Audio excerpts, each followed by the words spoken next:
Assalamualaikum warahmatullahi wabarakatuh. Berjumpa lagi dengan Bang Diko.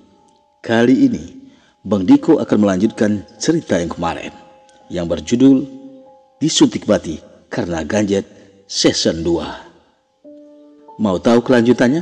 Tapi sebelum itu, jika kalian menyukai channel ini dan kisah-kisah dari saya, jangan lupa untuk di-subscribe, komen, like, dan share sebanyak-banyaknya. Gak usah basa-basi lagi, langsung saja kita lanjut ke alur ceritanya. Setelah pariwara berikut ini.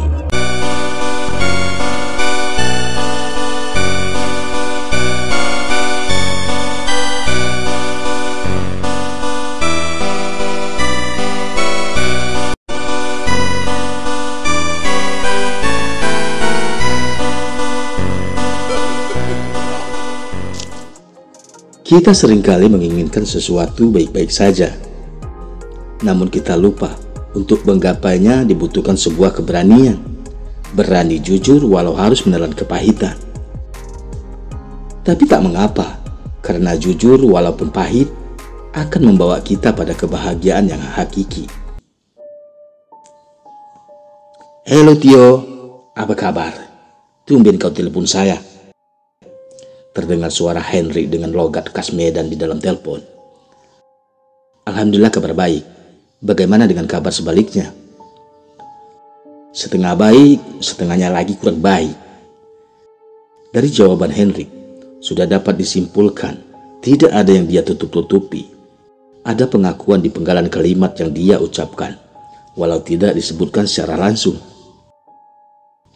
Oh ya Henry, apakah saya boleh bertanya? Hahaha Tio, kau itu sahabat Tina, tentulah sahabat saya juga. Jika ada yang ingin ditanyakan, tanya saja, kenapa harus sungkan-sungkan? Terima kasih Henry, maaf sebelumnya. Tadi pagi Tina ke rumah, sepertinya dia sedang tidak baik-baik saja. Apakah kalian sedang ada masalah? Tanyaku yang berpura tak mengetahui masalah mereka. Iya, hubungan antara saya dan Tina sedang tidak baik-baik saja. Suara Henry terdengar berat. Aku menghela napas panjang mendengar pengakuan itu. Maaf Henry, bukannya saya ingin mencampuri urusan rumah tangga kalian. Kamu tahu kan, Tina sudah seperti saudara sendiri bagi saya. Iya Tio, saya mengerti akan hal itu. Saya hanya menyarankan, jika masih bisa diperbaiki, maka segera perbaiki. Maaf Tio, saya sudah membuat permohonan cerai di pengadilan. Mungkin jodoh kami hanya sampai di sini. Sepertinya Henry sudah yakin dengan keputusannya yang ingin berpisah dengan Tina. Sebagai seorang teman, sudah seharusnya saya mengingatkan kalian. Jangan sampai ada penyesalan di kemudian hari. Hidup ini hanya sekali, Henry. Bentar lagi. Sayang jika dihabiskan untuk sebuah penyesalan. Saya mengambil keputusan ini dengan hati yang tenang, Tio. Percuma jika dipaksakan untuk tetap lanjut, karena tidak akan pernah ada kebahagiaan di dalamnya. Jujur itu lebih baik, Henry. Jika kamu menceraikan istri tanpa tahu sebabnya, itu akan sangat menyakitkan baginya. Pada dasarnya, cerai gugat merupakan perbuatan yang dihalalkan. Akan tetapi, perbuatan ini disenangi oleh iblis, karena cerai gugat berdampak buruk bagi kehidupan. Bagi istri yang meminta cerai pada suaminya tanpa ada alasan yang dibenarkan oleh syarah, maka tidak dapat masuk surga.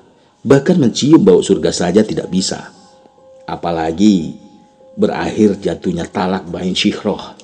Artinya kalian tidak boleh rujuk. Apabila kamu ingin kembali kepada Tina, kamu harus melakukan akad nikah baru.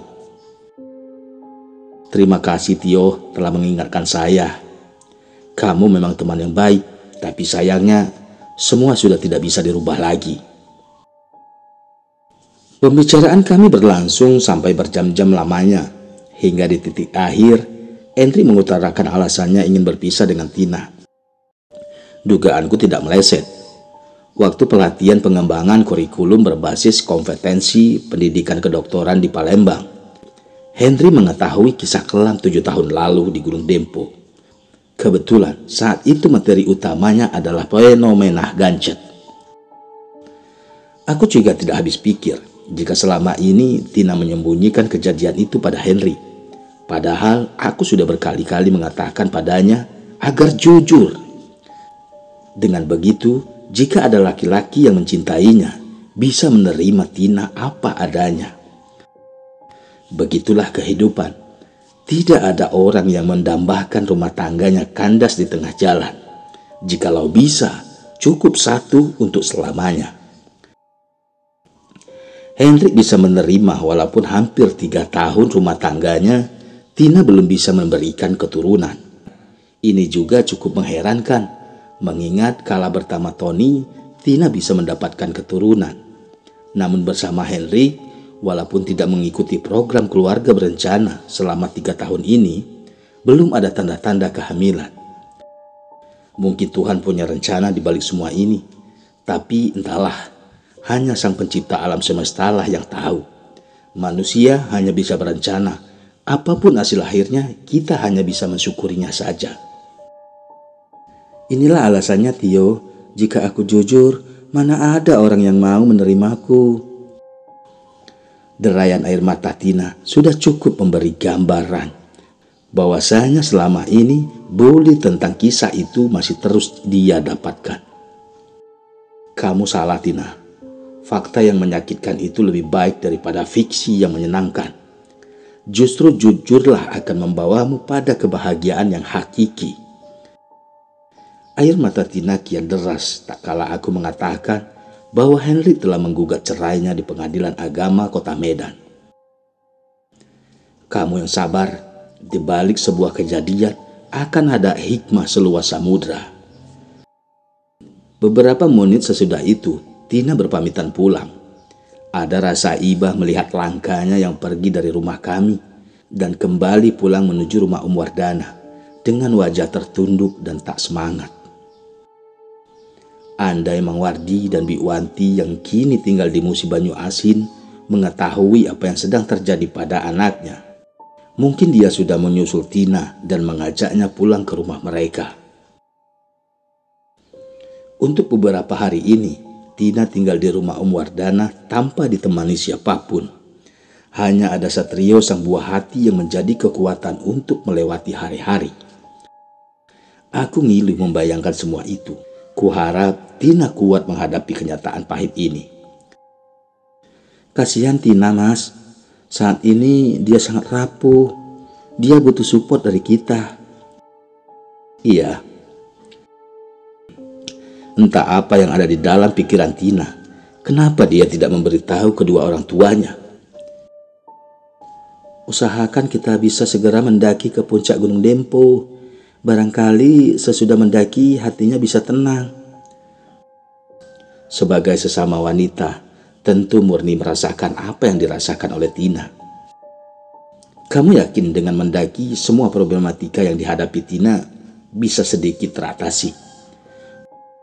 Dulu Mas pernah bercerita kan, seberat apapun masalah, jika mata disajikan keindahan alam, semua akan terasa kecil.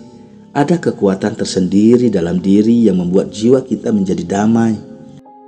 Iya, tapi beda halnya dengan Tina. Dia punya sejarah kelam di sana.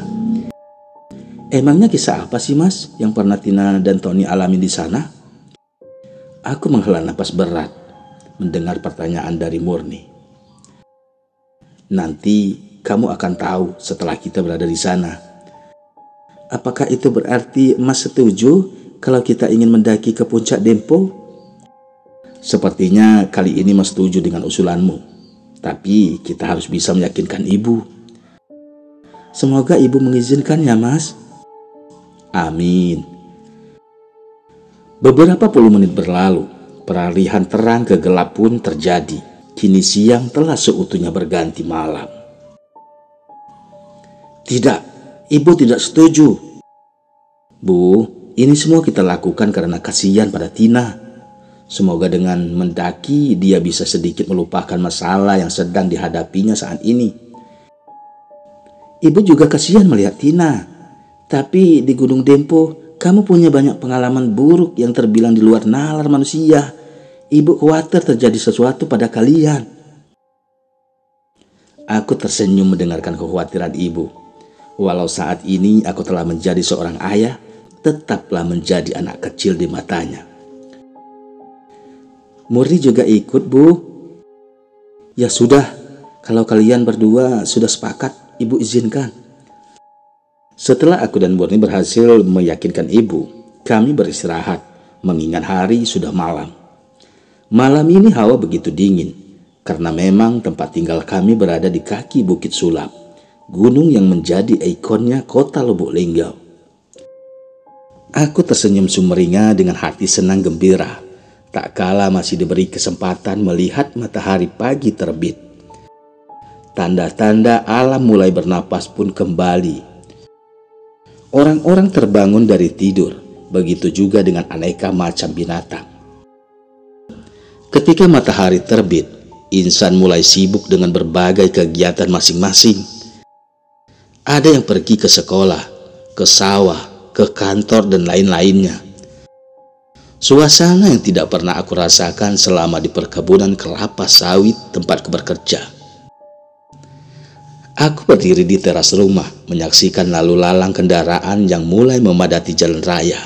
Suara bisingnya selalu berhasil membuat rindu akan kampung halaman.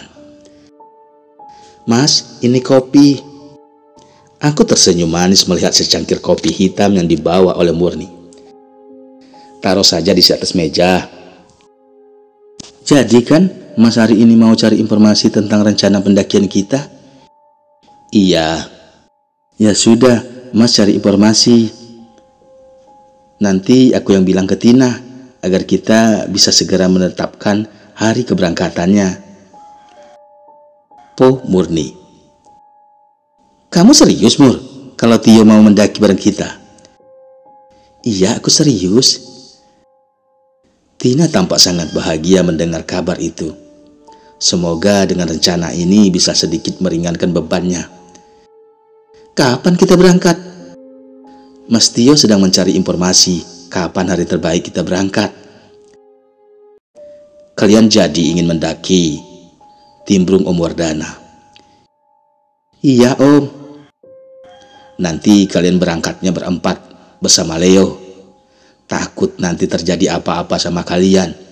Leo jebolan Akademi Mapala Silempari, sudah syarat akan pengalaman. Oh ya, Om, itu lebih baik agar ibu bisa tenang jika ada yang membimbing pendakian kami. Setelah memberikan kabar kepada Tina, aku kemudian berpamitan pulang. Sampai di rumah, aku menceritakan tawaran Om Wardana tentang seseorang bernama Leo itu. Po Tio. Serius Bang Leo bergabung dalam pendakian kita? Iya Mas, kata Om Wardana begitu. Emangnya Mas kenal? Leo itu jebolan mahasiswa Mapala Silempari. Teman Tio saat mendaki ke Gunung Dempo untuk... Aku memberi isyarat pada ibu untuk tidak melanjutkan perkataannya. Takut dia keceplosan bercerita tentang kisah Tony. Ada apa sih? Tanya Murni yang mulai curiga dengan kodehku pada ibu. Bukan apa-apa. Kalau diceritakan sekarang, pendakiannya tidak akan seru dong. Oh, begitu. Sesuai kesepakatan, pada minggu siang kami berempat berangkat menuju pagar alam. Lama tak bertemu, ada perubahan secara tampilan pada Bang Leo. Rambutnya gondrong sebahu dengan tangan kiri yang dipenuhi tato. Entahlah, memang kerap sekali kita jumpai seorang pencinta alam berambut panjang dan berpenampilan sedikit tidak terurus. Hati-hati di jalan, jangan lupa berkabar kalau sudah sampai di pagar alam. Iya, Bu. Setelah berpamitan, mobil pun mulai melaju menerobos keramaian kota Lubuk Linggau dengan kecepatan sedang. Kami mengendarai mobil kepunyaan Om Wardana. Bang Leo sebagai sopir dan aku duduk di depan di sampingnya. Sedangkan Murni dan Tina duduk di kursi penumpang di belakang. Beberapa puluh menit berlalu, kami mulai meninggalkan kota Lubuk Linggau dan telah memasuki jalan trans Pematrah Lahat Lubuk Linggau. Sampai jumpa lagi di episode berikutnya. Wassalamualaikum warahmatullahi wabarakatuh.